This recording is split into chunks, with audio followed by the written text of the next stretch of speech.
તો ગાઈઝ આપણા કારખાને એવું છું અને આજે હું શું કામ દુઃખી છું તે હું તમને આ વિડીયોમાં કહેવાનો છું. તો આ વિડીયો પૂરો જોઈજો.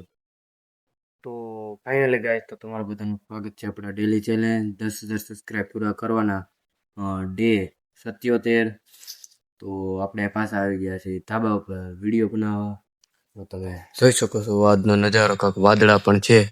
જો વાદળા તમને નહીં દેખાય પણ આજનો નજારો તમે જોઈ લ્યો. અને આજ તો આપણે કામે ગયા ના એવું થયું કે જે હું તમને આ વિડીયોમાં કહેવાનો છું. તો આ વિડીયો પૂરો જોજો, છેલ્લે સુધી મજા આવશે. તો આપણે 77 દિવસ પૂરા થવા આવી ગયા છે અને 100માં હવે 22 દિવસ રહ્યા છે. તો પ્લીઝ તમે થોડો ઘણો સપોર્ટ કરો, કેમ કે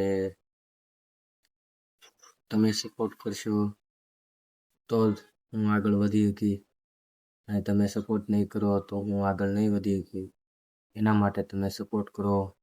ઘણા લોકોનો વિડીયો મેં જોયા છે જે ખાલી ગીત અને બેકગ્રાઉન્ડ નાખી અને વિડીયો વાયરલ થઈ જાય. અને એ સારું છે, કેમ કે તે લોકોને એડિટ ફાવે છે, આપણે એડિટ નથી ફાવતું. એટલે આપણા વિડીયો જે નથી બનતા એટલે થોડાક ખરાબ લાગતા છે અમુક લોકોને, કે આપણા વિડીયો ખરાબ બને છે. તો આપણે એડિટ નથી ફાવતું એટલે થોડોક વાંધો રહે છે. બાકી તો આપણે એડિટ છે વિડીયોમાં, અને વિડીયોમાં ઘણા લોકોનું એમ થતું હોય છે કે આ ભાઈ ખાલી બોલે જ છે, કાંઈ દેખાડતા ને કાંઈ લેવા ને કાંઈ દેવા. તો આપણે અત્યારે જો અંધારું છે તો અંધારામાં આપણે શું બતાવ્યું. અત્યારે ચારે બાજુ તમે જોયો અહીંયા કાંઈ પણ નથી બતાવવા જેવું જે તમને હું બતાવું. એટલે હું કાંઈ પણ નથી બતાવતો. તો આપણે એવી જ વાતો કરીએ છીએ જે આપણે કારખાને જે હું થયું છે. તો આજે આપણે બહુ દુઃખી છીએ, કેમ કે તમે સપોર્ટ નથી કરતા થોડો ઘણો પણ નહીં. કેમ કે તમે સપોર્ટ કરશો તો આગળ વધીને આજે આપણે કારખાને કામે ગયા ના તો ભીનું કામ, એટલે કે માલ ઉતારવો.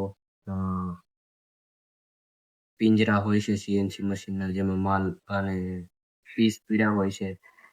તો એ પીસ આપણે પિંજરા ઉઠાવી અને બીજી જગ્યાએ મેલા છે એટલે થાકી ગયા હોવ, એટલે આપણે હાથ બધું દુખે છે.